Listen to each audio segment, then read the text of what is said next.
I had a friend, Nick Rockefeller, okay, who was one of the Rockefeller family, and he, when I was running for governor in Nevada, he came to me, introduced himself to me through an attorney, and we became friends. We started talking about things, and I learned an awful lot from Mr. Rockefeller. And one of the things that we used to talk about was the ultimate plan of the banking industry, what they wanted to accomplish. And the goals of the banking industry, not just the Federal Reserve System, but the private banks in Germany and England, all over Italy, all over the world, they all work together. They're all central banks, and they're all part of the Communist Manifesto. You know, central banking is one of the major planks of the Communist Manifesto. We talk about America being a capitalistic country, but yet at the same time we have a central bank that plans everything for us, right? And the graduated income tax is another plank of the Communist Manifesto, right? So right there you have two major planks of the Communist Manifesto that have been brought in because of the Federal Reserve System, okay? So the ultimate goal that these people have in mind is the goal to create a one world government run by the banking industry, run by the bankers, and they're doing it in sections. The European currency, the euro, and the European Constitution is one part of it.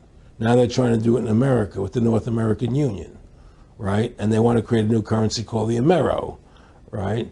And the whole agenda is to create a one world government where everybody has an RFID chip implanted in them.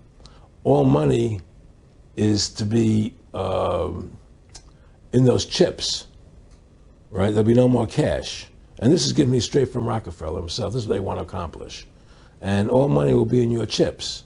And so instead of having cash, anytime you have money in your chip, they can take out whatever they want to take out whenever they want to. If they say you owe us this much money in taxes, they just deduct it out of your chip digitally. Total control. Total control. And if you're like me or you, and you're protesting what they're doing, they can just turn off your chip. And you have nothing. You can't buy food. You can't do anything. It's total control of the people. And that chip's connected to a database that has your purchasing records, what you do, what everything, you sell. Everything is in there, you know? And so they want a one world government controlled by them, everybody being chipped, all your money in those chips, and they control the chips, and they control people. And you become a slave. You become a serf to these people. That's their goal. That's their intentions. Eric, can you be specific about when you met Rockefeller, how it happened in these discussions?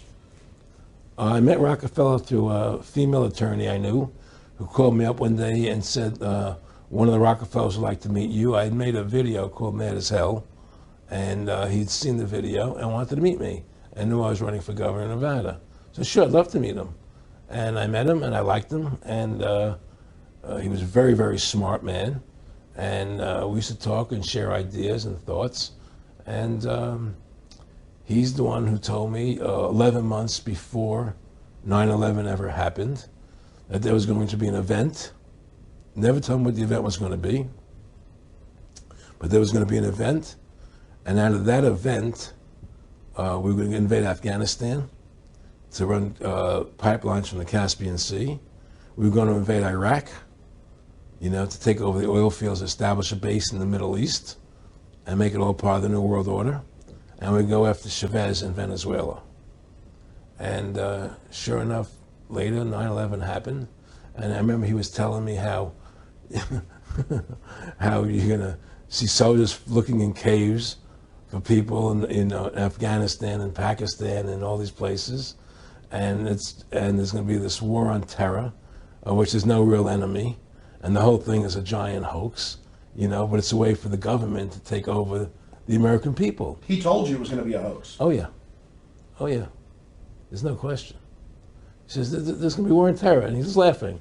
There's no, who are we fighting? I mean, why do you think 9/11 happened and then nothing's happened since then? Do you think that our security is so great here that these people who pulled off 9/11, who were able to, can't knock down another plane? Come on, it's ridiculous.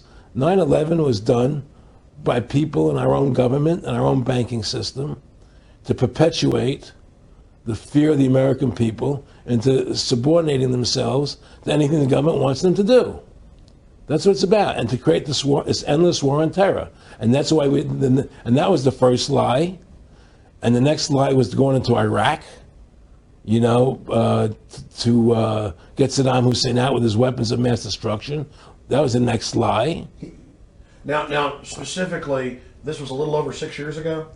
This was 11 months before 9/11. Yeah. And Nick Rockefeller, who's a lawyer, he's become your friend over the previous years, and he's saying to you that there's going to be this big event, and then out of that we're going to have a war on terror, and it's just going to go on and on. Right, an endless war on terror without any real enemy.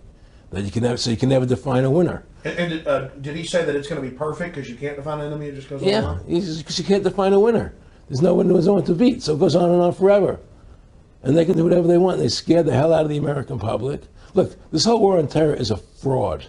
It's a farce. It's very difficult to say it out loud because people are intimidated against saying it. Because if you say it, they want to make you into a nutcase. But the truth has to come out. That's why I'm doing this interview.